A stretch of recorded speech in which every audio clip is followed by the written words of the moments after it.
Hola, buenas tardes. Estamos aquí en este segundo podcast. Una vez más nos acompaña Nicolás Arona, profesor del Rojas de Historia Moderna, y quien les habla, el profesor Juan Torales, de Historia Americana de segundo año de la carrera de Historia. Bueno, en esta oportunidad vamos a hablar de un tema muy interesante, que es sobre la relación entre la historia y los videojuegos. ¿Cómo se puede dar justamente esta relación? ¿Qué potencial tiene el uso de los videojuegos para la enseñanza de la historia? Así que justamente queremos charlar acá sobre esto con el profesor Nicolás. Bueno, buenas. Hola Juan. Nos encontramos de vuelta, segundo episodio. Vamos a tratar de pulir desprolijidades que tuvimos por ahí en el primero. Siempre primeras experiencias son complejas. Creo que acá vamos a poder organizarlos mejor. Por lo pronto tenemos nombre, ¿sí? para el podcast. Y creo que vamos a intentar ser un poco más hábiles en las destrezas digitales y el manejo del tiempo, tratar de que no se nos corte, etcétera. Veremos. No, es una promesa que hay que ver si podemos cumplir. No promete. Sí, no, es una promesa muy, muy sujeta a nuestras limitadas habilidades. Bueno, Juan, gracias por la presentación. Hoy intercambiamos un poquito los roles, que en el episodio anterior vos estuviste conversando sobre Brodel y sus trabajos en torno al contrabando de la plata en Buenos Aires y demás. Mi idea un poco hoy era compartir, teniendo en cuenta un poco el espíritu del espacio y del podcast que nosotros pensamos, ahí que intitulamos un poco ya en este segundo episodio, insisto que ya por lo menos tenemos nombres, ya es un paso extraordinario. Buscando pasados, un poco la idea es intentar explorar justamente lugares en los que podemos encontrar a la historia por fuera de los más habituales, los que estamos más acostumbrados, por fuera de lo típico, lo más quizás común. Y bueno, lo pensamos un poco tanto para estudiantes, docentes de historia, que quizás son ese público imaginario que tenemos en mente, pero para cualquiera que les interese un poquito indagar en el pasado, también bienvenido sea. Decía muy bien que a la hora de pensar un poco entonces en esta temática, mi idea era charlar sobre algo que vengo investigando hace un tiempito, que tiene que ver con el campo de los videojuegos históricos. En general ahí hay que aclarar algunas cosas, es un punto de partida un poco ríspido inicialmente por ahí, porque para un sector muy importante de la sociedad, y ni siquiera estoy hablando del mundo académico, estoy hablando de socialmente hablando, digo, los videojuegos suelen ser considerados todavía como un producto, digamos, simplemente de un ocio así frívolo, ligero, que no tiene mucha profundidad, que no es sujeto a mucho análisis, ¿no? Esto es así. No para solamente los detractores de los videojuegos, digamos, los que no les gustan, los que no juegan videojuegos. No estoy hablando de un tema generacional, porque muchísimos de las personas que juegan habitualmente videojuegos, que son apasionados de los videojuegos, también reivindican al videojuego como eso, ¿no? Como un medio que es simplemente entretenimiento, ¿sí? Que no hay que sobrepensar. Sí, te escucho. Un pasatiempo, decía. Sí, totalmente. ¿Cuál es el problema?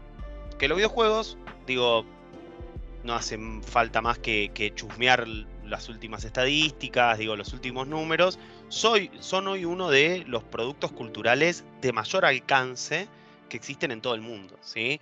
A la altura de algunos quizás más tradicionales, más afianzados como objetos culturales de cierto prestigio, diríamos, como el cine, por ejemplo, ¿no? Incluso a nivel mercado, a nivel negocio, lo superan ampliamente. Ahí sí por ahí lo generacional se nota, y quienes somos docentes en secundaria vemos que la mayoría de las pibas y de los pibes están absolutamente atravesados por el videojuego como un objeto de consumo habitual, que está muy presente en sus vidas. Y de ese lado es que hay toda una rama de estudios culturales y demás que viene diciendo hace varias décadas, che, acá hay algo, ¿sí? El videojuego no es solo entretenimiento, porque los videojuegos tienen, como cualquier producto de artefacto cultural, discursos, ideología, trafican símbolos, trafican ideas, ¿sí? Narrativas, y aunque eso es extensible a cualquier videojuego, vaya si es así en los videojuegos históricos. ¿Sí? Vos cuando quieras me interrumpís, Juan, pues yo me cebo y empiezo, y encima que este tema me gusta, no paro más. Dale. Sí. No.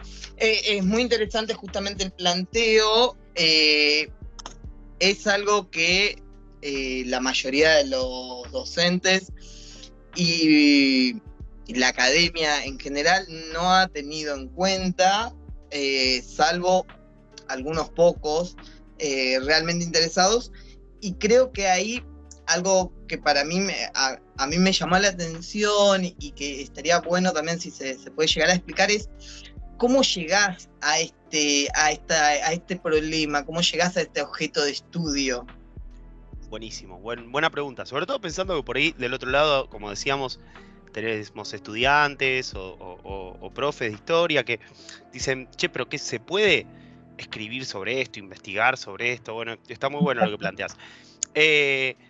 Primero, saliendo de este prejuicio y pensando, bueno, el videojuego es un artefacto cultural muy complejo, ¿sí?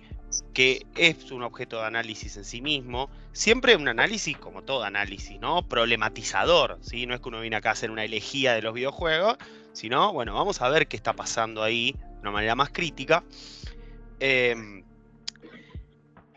Decía que los videojuegos históricos son un poco el ejemplo claro de esto, de un artefacto cultural que tiene un discurso, que tiene un mensaje, en este caso sobre el pasado. ¿Cómo llego yo ahí? Bueno, primero por una cuestión de gusto personal, ¿sí? Yo juego videojuegos desde muy pibe, me gustan, me apasionan, y una parte importante de los videojuegos que yo juego son videojuegos de temática histórica. ¿Sí? Ahí hay un clásico que seguramente muchas y muchos oyentes estarán del otro lado, conocerán. No sé si vos alguna vez lo jugaste, ¿sí? Por ejemplo, el Age of Empires 2. ¿Sí? No he tenido el gusto. No, bueno, es un juego muy clásico. Igual capaz lo escuchaste nombrar, imagino. Sí. Bueno, ahí va. Yo de muy pibe entro en contacto con este juego, tenía unas campañas históricas, en fin. Digo, yo ahí empecé a ver que había videojuegos, que era algo que a mí me gustaba, que podían hablar de historia, ¿no? Que hablaban de sucesos históricos, sobre todo batallas, porque ese es un tema. En general el videojuego histórico está muy orientado a lo militar, ¿sí? O a otro género que es el que nos ocupa hoy un poco, que tiene que ver con lo estratégico y la construcción de ciudades, de asentamientos. Entonces, un poco fue por ese gusto personal, ¿viste? Y otro poco fue por empezar también a tomarle gustito. A mí me gusta mucho todo lo que tiene que ver con la beta historiográfica de nuestra disciplina, ¿sí? Reflexionar sobre cómo se construyen las miradas sobre el pasado, las epistemologías sobre el pasado, ¿sí? Y también cómo esas miradas se arman y persisten y discuten por fuera del mundo académico, ¿sí? Creo que ahí está mi costado docente pesando. Y empecé a ver en la maestría en enseñanza de la historia que estoy haciendo hace unos años, empecé a ver un poco que había un campo de estudio ahí. Vos hace un rato comentabas muy bien, bueno, es un campo de estudio naciente, es verdad, pero ya está bastante asentado, sobre todo en el mundo anglosajón. En el mundo anglosajón sí hay muchos trabajos, puntualmente del videojuego como artefacto cultural, que serían los Gaming Studies, pero del videojuego histórico también hay bastantes trabajos. Y en España hay un espacio que después por ahí, donde subamos este podcast, vamos a compartir el link, ¿sí? Que es un espacio de estudio de justamente videojuegos históricos de la Universidad de Murcia, un grupo de investigación que viene elaborando también hace varios años, con muchísima calidad de producciones y muy abundantes, ¿sí? Y sí es cierto que por ahí acá en Argentina es un tema que todavía está medio incipiente. En la Universidad de Mar del Plata hay alguna gente que está trabajando esto, pero muy por arriba todavía. Entonces hay mucho para pensar, hay mucho para decir, y el horizonte es este que decíamos antes, ¿no? Es, bueno, analizar un poco ahí hay un concepto importante que es el de la cultura histórica, ¿no? Digamos, ¿qué es la cultura histórica? La cultura histórica es como llamamos a los recursos, las prácticas, ¿sí? A través de la cual una comunidad, ¿sí? Interpreta, transmite, transforma su pasado, ¿sí? Establece un vínculo con ese pasado. La cultura histórica, nosotros quienes estudiamos historia, somos profes, demás, estamos acostumbrados a la cultura histórica académica, ¿sí? Que es una forma de cultura histórica, pero hay una cultura histórica no académica. Porque el pasado y la historia están en todos lados. En el cine, ¿sí? En los discursos políticos, en la literatura y en los videojuegos. Y esa cultura histórica no académica, en muchos casos, tiene mucho más peso e impacto que la académica, ¿sí? Generalmente, sepa algo sobre Grecia un adolescente con más intensidad o más profundidad, que no es lo mismo que decir que es un aprendizaje correcto o cercano a lo que hoy historiográficamente consideramos más acertado, pero digo, probablemente tengo un contacto más con la historia de Grecia un adolescente a partir de un videojuego, como no sé, God of War, por nombrar uno, que con un libro de historia, ¿sí? Y eso lo podemos hacer extensible a casi cualquier tema histórico. Entonces, sí. No,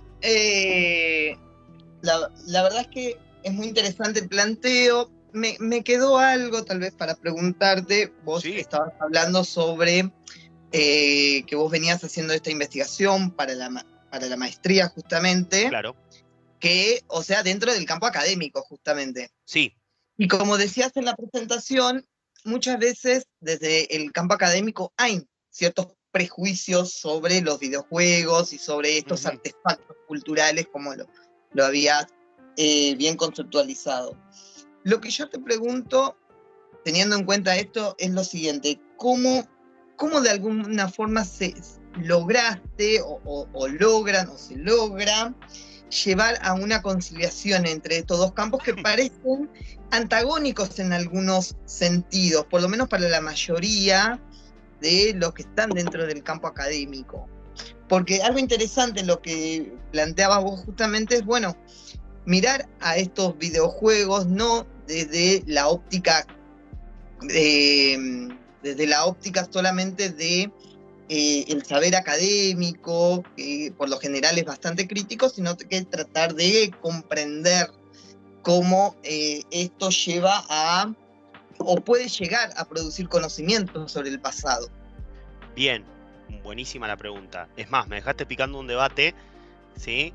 En esta larga introducción ya, que tiene que ver con si en los discursos históricos, o la cultura histórica, si querés, presente en los videojuegos históricos, tiene valor como conocimiento histórico o como conocimiento sobre el pasado. Debate amplísimo, ¿sí? Digo, no acá, insisto, pero en la literatura anglosajona que hay sobre todo el tema, hay una gran discusión sobre esto. Los españoles ahí la retoman bueno, lo que dicen los videojuegos sobre el pasado, ¿hay algo ahí que los historiadores podemos tomar y decir, che, esto es una forma de hacer historia? ¿Sí? Distinta a la académica, pero o no, o en realidad lo que hay es un producto de mercado capitalista que agarra el pasado para currar, nada más. Bueno, un debate, ¿sí?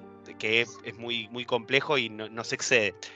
Pero volviendo a tu pregunta, un poco conciliás los dos mundos en el ámbito el ámbito que yo encontré en la maestría, ¿no? Que un poco la maestría propone, por su definición, como maestría en enseñanza de la historia, la idea de explorar justamente la circulación de la historia, primero, por supuesto, en el aula, además, pero tratar de pensar la divulgación, tratar de pensar, ¿sí?, los discursos históricos no académicos, tratar de pensar una historia que tenga más alcance, por fuera de quizás lo más restringido de la academia.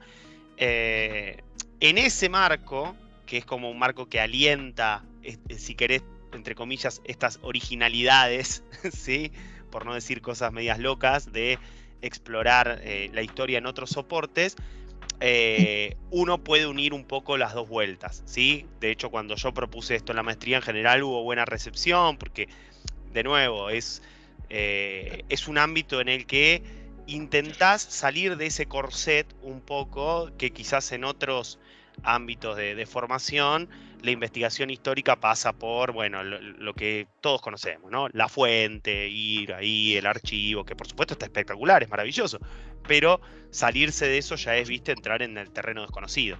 Bueno, un poco tiene que ver con eso. En la maestría es un espacio como para experimentar un poco con estas cosas. Bien.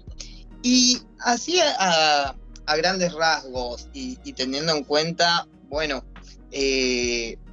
la profundidad que le has dado a este tema y lo interesante y lo novedoso que es, ¿qué pudiste encontrar vos que vos digas, esto es muy interesante y esto puede llegar a servir para el conocimiento histórico en el aula en general? Bueno, mira, puntualmente yo hay algo que a mí, aunque vos me presentabas hace un rato, decías docente de historia moderna, que es algo que me gusta, por supuesto, y demás, yo como que mis pesquisas más ahí, digamos, más asiduas y por donde más trato de meterme y buscar, tienen que ver con antigüedad y con un concepto, voy a usar problemático, pero para que me entienda la persona que está del otro lado, digo problemático porque es muy discutido este concepto, que es el de prehistoria, ¿no? Son los dos periodos históricos que por ahí a mí más me interesan. Y uniendo esos dos intereses, yo lo que traté de buscar es, bueno, qué miradas, qué representaciones, qué discursos, qué narrativas aparecían en los videojuegos históricos en relación a todo lo que es la antigüedad y en relación a lo que es puntualmente la prehistoria, ¿sí? ¿Por qué? Volviendo a tu pregunta, ¿cuál es el valor de esto? Pensándolo un poco, bueno, ¿cómo podemos de acá sacar algo para la enseñanza? Bueno, en particular, yo lo que creo que es interesante es pensar esto que hablábamos al principio, ¿no? Que estos videojuegos en general son el canal de una cultura histórica o la expresión de una cultura histórica no académica de enorme peso y de una fuerza abrumadoramente mayor que la que tienen nuestros libros, nuestras clases, nuestro mundo, digamos, de la historiografía profesional, ¿sí? Son, por lo tanto, los discursos, las representaciones, la narrativa sobre el pasado que construyen los videojuegos de un alcance enorme, ¿sí? Socialmente hablando. Después podemos discutirlas, pero el alcance es innegable. Entonces, lo que yo creo que es rico y muy interesante es, me estoy parando en general en la perspectiva de investigación que tienen hoy la mayoría de los especialistas que se dedican a esto, no ir al videojuego histórico para contarle las costillas, digamos, ¿no? Para ver qué errores históricos tiene, ¿viste? No es, bueno, vamos a ver cómo este videojuego cuenta esto mal. No es eso lo que tendríamos que hacer como historiadores. Lo que tendríamos que hacer en todo caso es, sí, identificar esas distancias, ¿no? Decir, bueno, este videojuego está mostrando esta época de esta manera. La historiografía nos muestra otra cosa. Ahora, la pregunta que es interesante de verdad, mucho más que el error o la distancia esta que estoy marcando, es ¿por qué el videojuego cuenta las cosas de esa manera? ¿Qué está queriendo decir sobre el pasado? ¿Sí? ¿Qué discursos construye sobre el pasado? ¿De qué epistemologías se hace eco? ¿Tiene contacto con alguna historiografía quizás más tradicional, ese discurso sobre el pasado? ¿Sí? ¿Qué sentidos tiene para el presente ese discurso que está construyendo sobre el pasado del videojuego, ¿no? De vuelta, pensando que del otro lado hay un jugador que se hace una imagen de una época a partir de lo que está consumiendo en ese producto, ¿sí? Digo, eso tiene una implicancia enorme. Los que somos historiadores lo sabemos, por eso estudiamos esto, ¿sí? Puntualmente, sí, dale. No, justamente te iba a preguntar, teniendo en cuenta todo esto que estás contando, que sí, es verdaderamente interesante, saber si tenés así un ejemplo concreto de algo, de alguna producción que hayas podido hacer sobre esto, algo bien concreto que nos puedas. Sí, por supuesto. Un poco la idea era compartir con vos y con la gente ahí del otro lado, ¿sí? Un caso concreto, ¿sí? Para ver un poco todo este como mini recorrido teórico en acción, que tiene que ver con la imagen que se construye sobre la prehistoria en un videojuego específico que se llama Dawn of Man, ¿sí? Traducido sería el amanecer de la humanidad. Es un videojuego, después, cuando subamos este link, seguramente con bastante seguridad, donde subamos al podcast, yo voy a tratar de poner algún linkcito al juego y demás.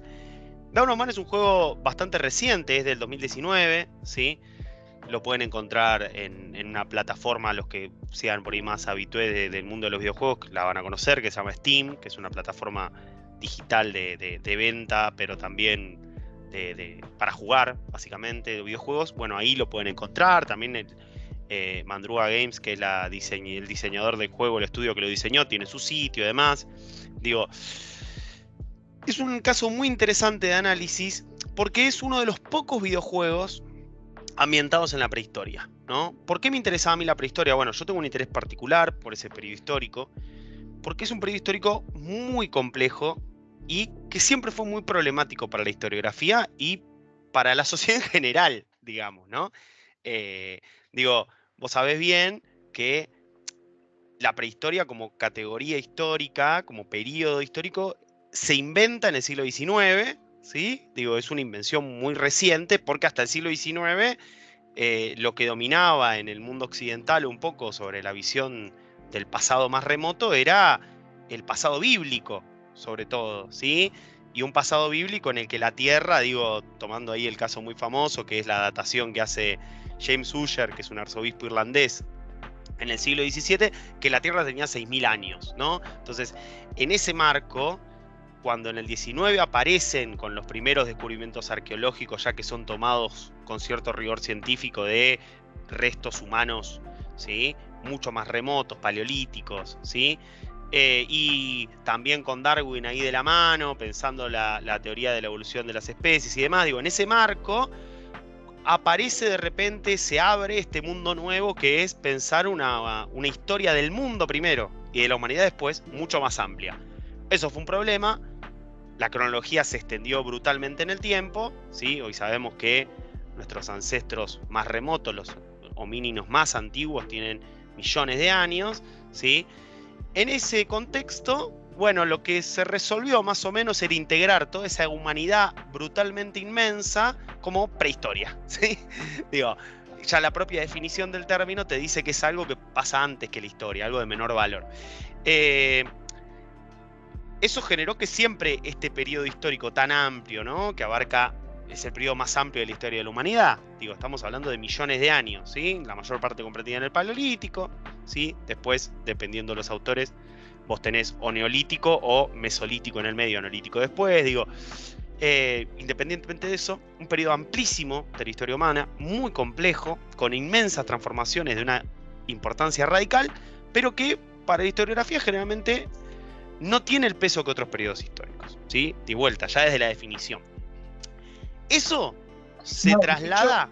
Sí, decime. De hecho, algo interesante sobre esto es que justamente eso que vos decís sobre la academia después se traslada muchas veces al mundo del saber escolar, de la secundaria, y siempre se lo muestra como un periodo extenso, pero pareciera totalmente estático. Como vacío, que además, nada tal cual.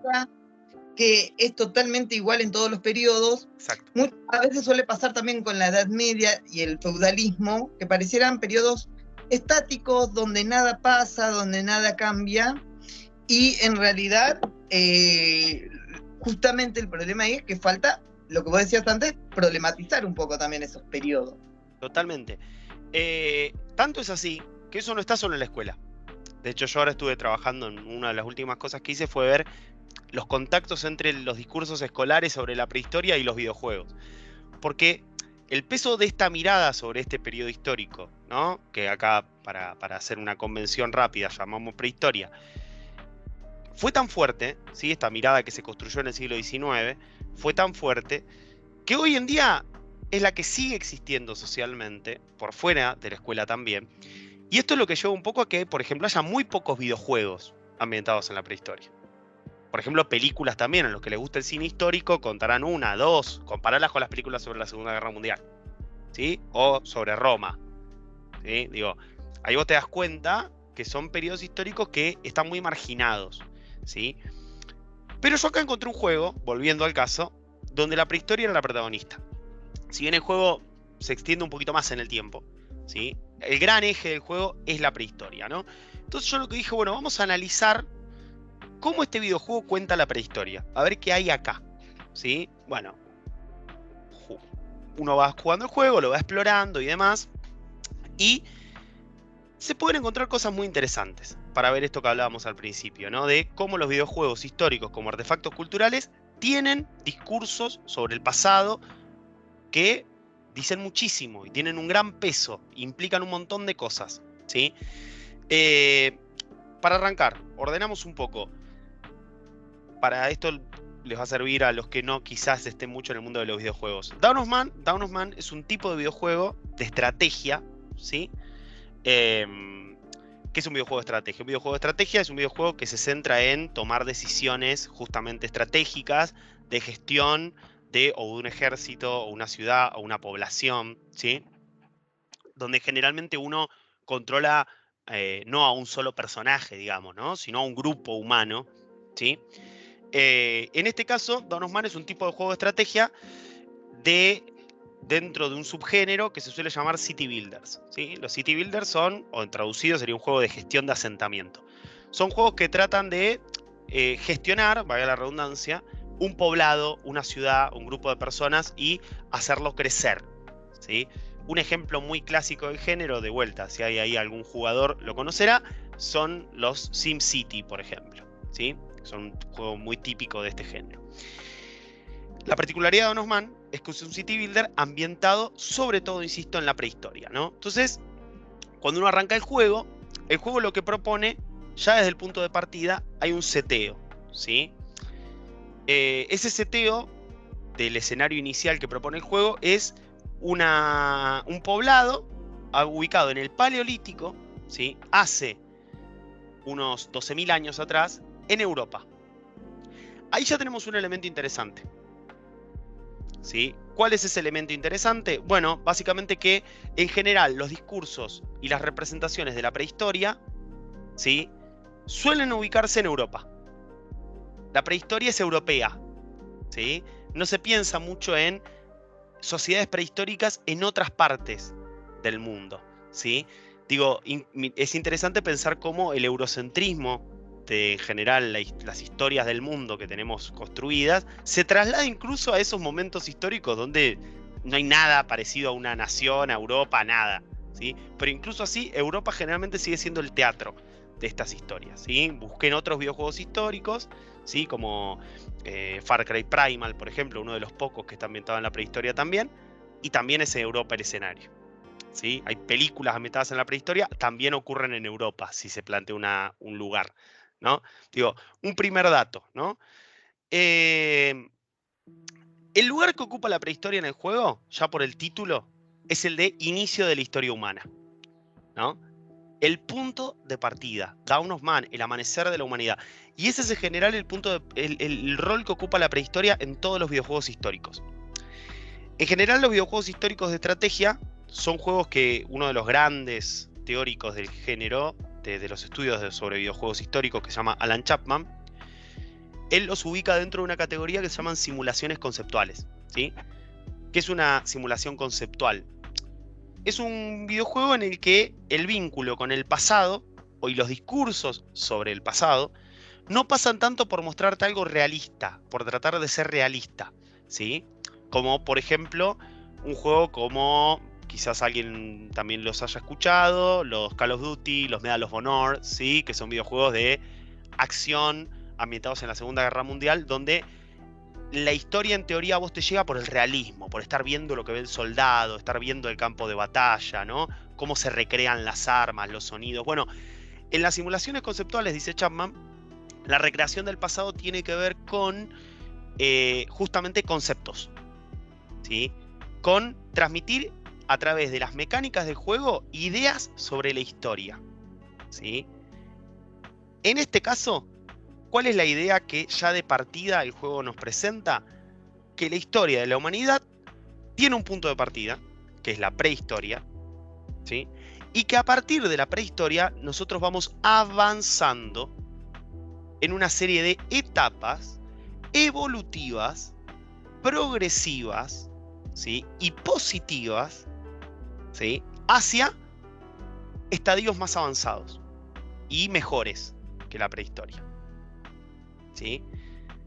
¿Dónde vemos todo esto que yo acabo de explicar, que es una teleología histórica de manual, digamos? Bueno, una de las mecánicas importantes del juego tiene que ver con algo típico en el género, que es un árbol de tecnologías, ¿sí? A medida que el poblado nuestro va haciendo tareas, investiga tecnologías con unos puntos que gana, que se llaman puntos de conocimiento. Bien. Esas tecnologías, cuando yo entro al menú, ¿sí?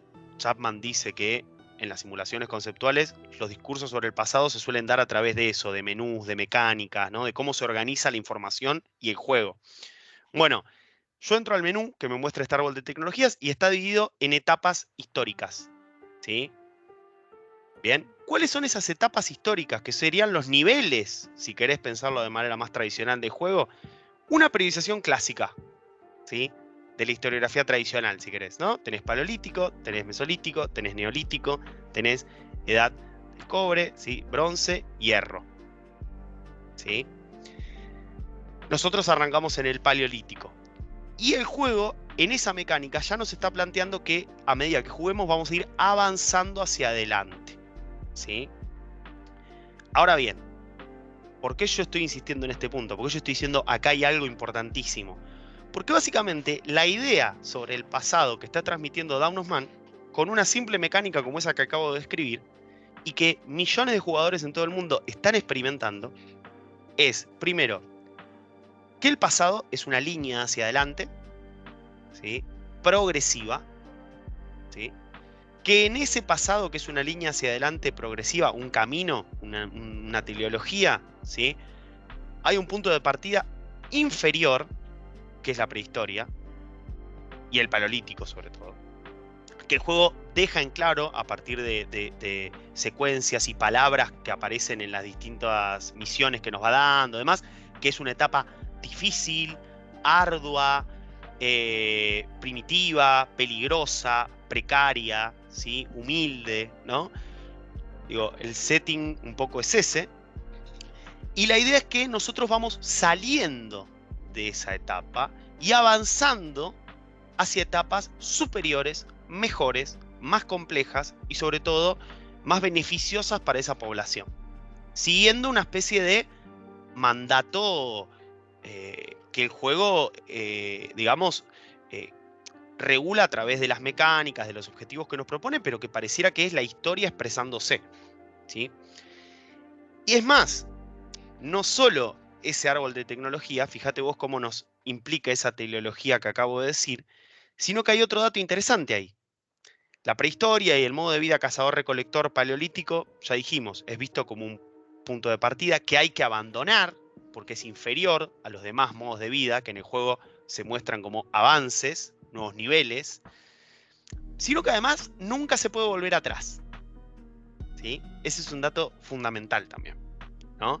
En la mirada sobre el pasado que construye el juego, estamos destinados, si queremos triunfar como pueblo, a ir avanzando de niveles, de estadios, primero ser aldeanos, después nuestro asentamiento convertirlo en ciudades, dedicarnos a la agricultura y a la ganadería extensiva, etcétera, ¿no?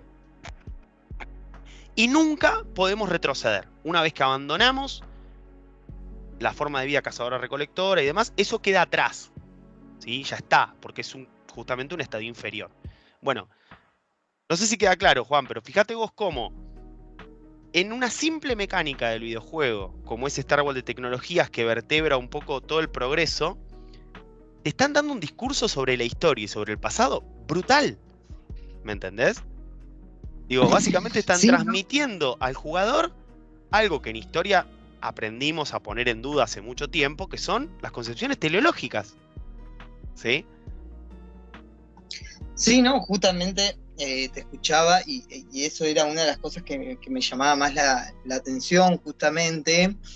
Y también esta idea de ese progreso, ese nunca volver atrás, esos momentos de take off, diríamos también en algún punto, y que están muy impregnadas en el discurso, no solamente del conocimiento escolar, sino que también en el discurso de la academia, también en discursos que suelen ser revolucionarios como el marxista también, están muy impregnados de esto, de esta idea de, bueno, siempre seguir para adelante, siempre evolucionar, si se quiere usar una palabra, y nunca poder volver atrás.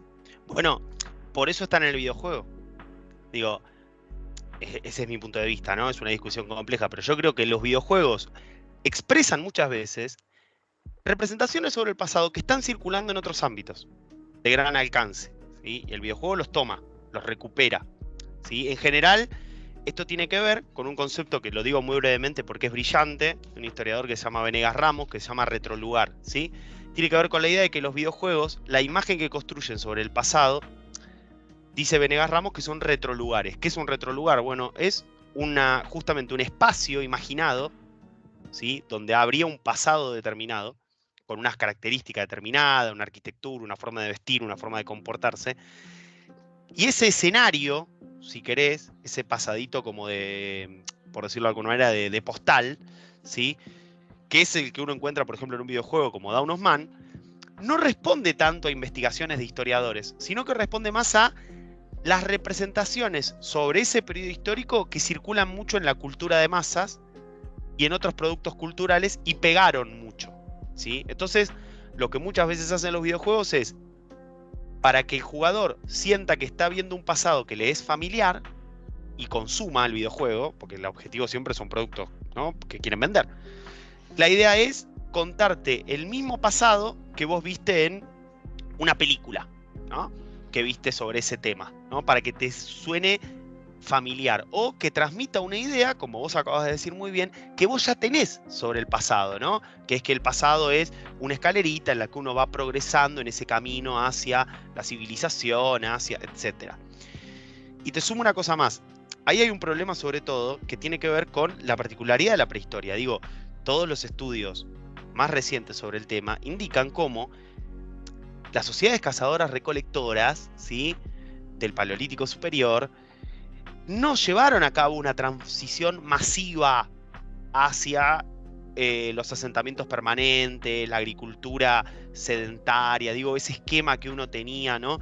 Sino que en realidad ese proceso fue muchísimo más dinámico, muchísimo más diverso, digo, había asentamientos cazadores-recolectores que eran sedentarios, ¿sí?, tenían asentamientos permanentes, había sociedades que practicaban la agricultura y practicaban cierto grado de transhumancia, había sociedades que se asentaron, probaron el modo de vida aldeano, con agricultura intensiva, ganadería intensiva, y lo abandonaron, ¿sí? Hay muchísimos registros de eso, para volver a ser cazadores-recolectores. Quiero decir, no hay en realidad, cuando uno se pone a analizar la prehistoria, un camino de superación de unos pueblos que descubren algo que les da una ventaja y empiezan a avanzar, sino que hay situaciones de experimentación, de idas, de vueltas, diversidades en modos de vida. Bueno, todo eso el videojuego lo sintetiza en una teleología, ¿sí?, que marca necesariamente que hay una forma de vida inferior y una mejor, ¿sí? Ahí hay otro punto interesante, por ejemplo, que es la agricultura, clave, ¿sí? En el juego, uno de los grandes hitos del juego, imagínate, es cuando descubrís la agricultura, ¿no? Y empezás a cultivar y domesticás animales también, ¿no? El juego te plantea que estás llevando adelante uno de los grandes hitos de la humanidad y que a partir de ese momento tu aldea va a crecer en población. Van a ser más, van a tener más comida y, digo, vas a avanzar y progresar mucho más, ¿sí? Está esta idea de progreso siempre. O sea, todo el proceso es visto como beneficioso, ¿sí?, en el juego. De vuelta. Exacto. Eso, sí, decime. No. Ah, te decía, eso es problemático, ¿sí? ¿Por qué es problemático? Bueno, dos motivos básicos. Primero, el juego presupone, de vuelta, mirá otra concepción sobre la historia, Juan, que se trafica por debajo de estar jugando un videojuego un rato para distenderte. El juego presupone que uno de los sentidos de la historia de la humanidad es que seamos cada vez más, ¿no? Que aumentar la población humana es sinónimo de el avance de la humanidad. Cuando, por ejemplo, también estudios en torno a el Paleolítico, al Paleolítico superior, muestran que las sociedades cazadoras-recolectoras decidían, a través de métodos de control de la natalidad que tenían, no aumentar su población, ¿sí? No había un deseo de ser más todo el tiempo, ¿sí? Sino que las comunidades gestionaban su población de otra manera. Digo, entonces, acá ya hay algo medio problemático. ¿Por qué esta gente querrían ser un montón más? Digo, ¿cuál sería la explicación, ¿no?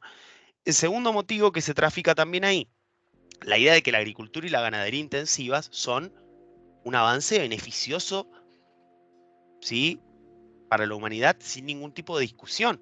Digo, ahí hay un trabajo muy interesante y muy polémico, también provocador en el buen sentido, de James Scott, que se llama Against the Grain, ¿sí?, en el que él lo que hace justamente es reconstruir todos los problemas que traían para las sociedades neolíticas la agricultura intensiva y la ganadería intensiva, que eran muchísimos, ¿sí? Fundamentalmente un ritmo de trabajo brutal y enfermedades, ¿sí? Bueno, eso también me recuerda a un historiador ahora de moda, Yuval Noah Harari, también en Homo Deus tiene un planteo también bastante similar a eso, claro, donde él justamente lo que ve es con una mirada crítica a todo esto, y lo que plantea es, bueno, a ver, si bien uno puede decir, bueno, vivimos mejor después de la agricultura y todo eso, en realidad cuando se hace un análisis más pormenorizado, cuando se empieza a investigar más a fondo, se da cuenta de que también estos cambios produjeron grandes trastornos a la humanidad y la presencia de, no sé, nuevas enfermedades, nuevas problemáticas sociales, guerras, hambrunas. O sea, no todo fue tan lineal. No, y por lo pronto, por de vuelta, esa palabrita de comodín nuestra, ¿viste? Es complejísimo, es mucho más complejo que esa evolución, ese saltar a un nivel superior. Tampoco estamos acá tratando de tener este discurso medio, ¿no?, comunismo primitivo, tipo, ¿no?, los cazadores recolectores eran una sociedad idílica. No es esa la idea, es mostrar que justamente la adopción de la agricultura intensiva, la ganadería intensiva, fue un proceso también complicado, con idas y vueltas, se abandonó, a veces se mantuvo, había costos y había beneficios. De hecho, hay un gran debate historiográfico de por qué se adoptó, porque muchos historiadores plantean, si algo no obligó a la gente a adoptar esto, no lo adoptaban, ¿sí? Todo eso en el juego no aparece. ¿Por qué? Porque el juego bebe de vuelta de este relato más tradicional, evolucionista, de que cuando se descubre esto, la humanidad avanza, ¿no? Porque ¿en qué está pensando el juego? Estamos acá en un telos, ¿no?, de manual, digo, ¿el juego en qué está pensando? En que después de esto que vienen las civilizaciones, ¿no? Después de esto vienen los estados, las ciudades, que serían lo avanzado, ¿no?, el progreso. Estamos saliendo de ese pasado primitivo. Y en ese sentido, y acá también un poco se ve cómo ha hecho eco en nuestra sociedad, en la gente, cómo ha hecho eco esa mirada historiográfica y antropológica justamente del siglo XIX, principios del siglo XX, que justamente es lo que planteaba esta mirada evolucionista y progresiva de las sociedades. Totalmente. Mirá, tomo lo que vos decís, Juan. Es re interesante pensar, volvemos a algo que hablábamos antes, los contactos, ¿no? Por eso es interesante a veces llevar estos videojuegos a la escuela. Los contactos escuela y videojuegos, ¿no? En cuanto a una cultura histórica compartida. Pilar Maestro, ¿sí?, habla de estas historias generales, ¿no?, del siglo XIX, que son, digo, estos grandes relatos historiográficos construidos en Europa, ¿sí?, que van a ser un poco no solo como las primeras expresiones de la historia profesional, sino que también van a ser la historia que va a llegar a los sistemas educativos de los Estados-nación, primero europeo, después americano. Esas historias generales, que son teleológicas, que son positivistas, que justamente reproducen todo este relato que estamos diciendo, lo que dice Pilar Maestro es, 100 años después, en la escuela están ahí, ¿eh? Y yo sumo, en los videojuegos también, ¿no? Entonces, ahí nos queda una pregunta, una duda de qué pasa con la historia académica, que ya en teoría dejamos eso atrás hace tanto tiempo, pero no estamos logrando permear en estos ámbitos masivos, ¿no? Bueno, es otro tema, no lo vamos a resolver acá en este podcast. Y una última cosa, tiro para no extenderme de más. De vuelta, podríamos hablar mucho más de esto, pero algo más de Dawn of Man que nos puede servir para ver cómo un videojuego nos da ideas sobre el pasado, nos transmite representaciones sobre el pasado, en este caso la prehistoria. Algo también interesante que pasa en el videojuego es la relación con los animales, ¿sí? En Dawn of Man, que está justamente basado en un juego en un género que es el City Builder, un juego donde el eje de todo es la productividad, aumentar justamente la producción, ¿sí? Gestionar recursos naturales. Digo, es un juego pensado muy con unas lógicas de nuestro hoy, ¿no? De una sociedad hasta te diría capitalista, ese género. Ese tipo de mecánica, Dawn of Man la traslada a la prehistoria. Entonces, cuando yo juego Dawn of Man, hay animales alrededor de mi asentamiento, ¿no? Y el juego básicamente me indica que esos animales son comida, ¿sí? Son recursos. El juego me dice cuánta comida me dan. Yo tengo que ir, cazarlos, los mato y me los como, ¿sí? Y a lo sumo uso su cuero para algo. Es la única relación que hay con los animales, ¿sí? Dicho sea de paso también, Dawn of Man reproduce otro elemento de este retrolugar prehistoria, esta prehistoria imaginada de consumo, donde la caza es lo más importante, ¿no? Cuando también los estudios muestran que la recolección muchas veces era más importante que la caza. ¿Por qué estoy diciendo esto de los animales? Porque el juego obvia algo que se viene estudiando mucho, que es la complejidad de las relaciones que podrían haber tenido estos humanos y humanas del Paleolítico con el mundo de los animales, ¿sí? Hay un trabajo muy interesante de Viveiros Castro, el antropólogo brasilero, que trabaja en La mirada del jaguar, la idea de cómo las sociedades cazadoras recolectoras de hoy, ¿sí?, consideran a los animales, en este caso a los jaguares, como humanos en cuerpos de animales, ¿sí? Y si bien se comen a los animales, hay cacería de animales, demás, hay toda una relación con ese mundo animal en el que ese animal es un igual, diferente pero igual, ¿sí? Y hay vínculos muy estrechos, ¿sí? Digo, eso en el juego no está. En el juego los humanos tienen la naturaleza para sacar recursos, usarla y hacer con ella lo que quieran, ¿sí? Digo, es interesante ahí, lo que podríamos ver es algo totalmente anacrónico trasladado a un periodo histórico. Digo, es una prehistoria que está medida o está construida casi con una racionalidad productiva capitalista, ¿no? Estos hombres de las cavernas ahí, ¿no? Andan calculando cuántos recursos sacan de cada cosa, miden todo en función de una planilla de Excel de qué animal se comen, qué valla juntan. Y en realidad, hoy aspiramos a creer que el vínculo que estos humanos tenían con ese mundo natural era muy diferente, ¿sí? Entonces vos fijate, a modo de resumen, como Dawn of Man como videojuego histórico, por un lado, con esas teleologías, te reproduce o se inspira o toma discursos de estas historias generales, tradicionales, ¿no? Por otro lado, ¿sí?, a partir de mecánicas de un género determinado que las traslada a medio acríticamente a la prehistoria, lo que hace es, dijimos que era una simulación conceptual, por lo tanto con las mecánicas te dice algo sobre el pasado. Lo que termina haciendo es construyendo una mirada anacrónica sobre la prehistoria, en este caso, por ejemplo, en torno a la relación con el mundo de los animales, ¿no? En el que no se tienen en cuenta lógicas propias del periodo, ¿sí? Entonces, tanto por particularidades de Dawn of Man como videojuego, ¿sí?, las lógicas propias del medio, como por ser eco de esta cultura histórica tradicional, hablando de la prehistoria, Dawn of Man le dice al que lo está jugando muchísimo sobre el pasado de la humanidad. Le transmite una forma de entender el pasado, de ver el pasado, de relacionarse con el pasado, ¿sí?, que, por lo menos desde mi punto de vista, ¿sí?, es bastante problemática, ¿no?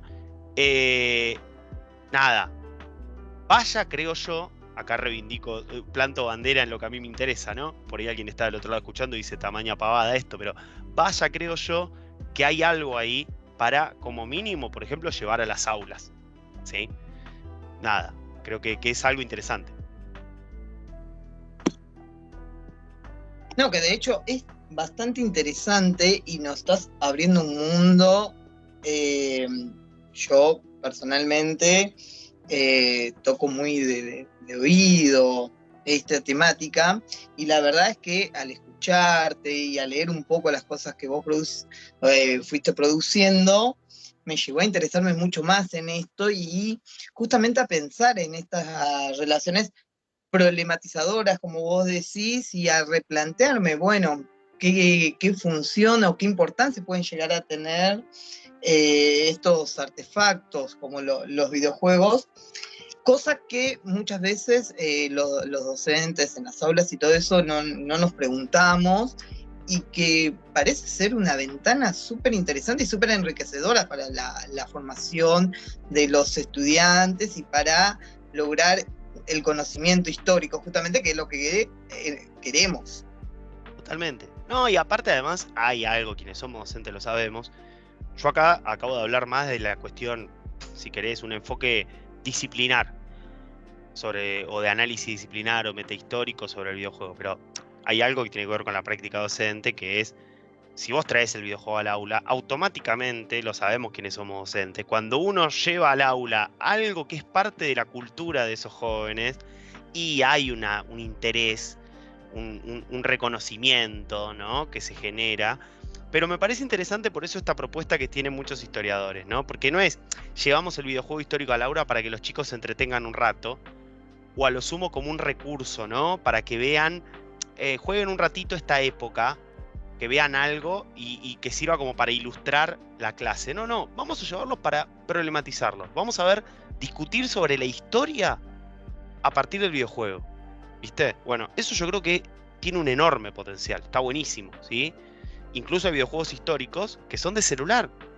O sea que a veces tenemos el problema de los medios, de que no hay computadoras en las escuelas. Digo, los pibes se lo pueden descargar, son gratuitos y lo podés encarar una clase trabajando concepciones sobre el pasado y sobre la historia, hasta haciendo un enfoque historiográfico que a veces nos cuesta en la enseñanza, a partir de videojuegos, ¿sí? Creo que tiene bastante potencial y por lo menos está bueno tenerlo en cuenta, ¿viste? Sí, me parece que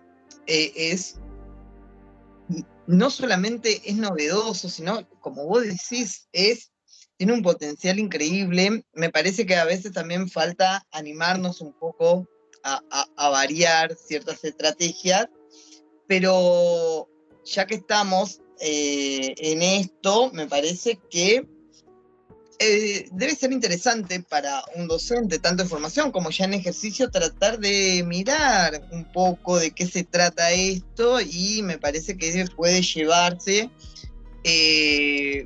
un recurso muy interesante al aula y que pueda significar también algo que potencie un poco la discusión, una mirada mucho más crítica sobre el pasado, si se quiere. Sí, totalmente de acuerdo. Es algo creo que le tenemos que mirar el ojo. Más si nos gusta, bueno, a mí me interesa porque aparte me gustan los videojuegos, pero si no, yo igual recomiendo que es un mundo para empezar a explorar, ¿sí? Aunque sea de ahí de lejitos, porque creo que hay algo ahí para mirar.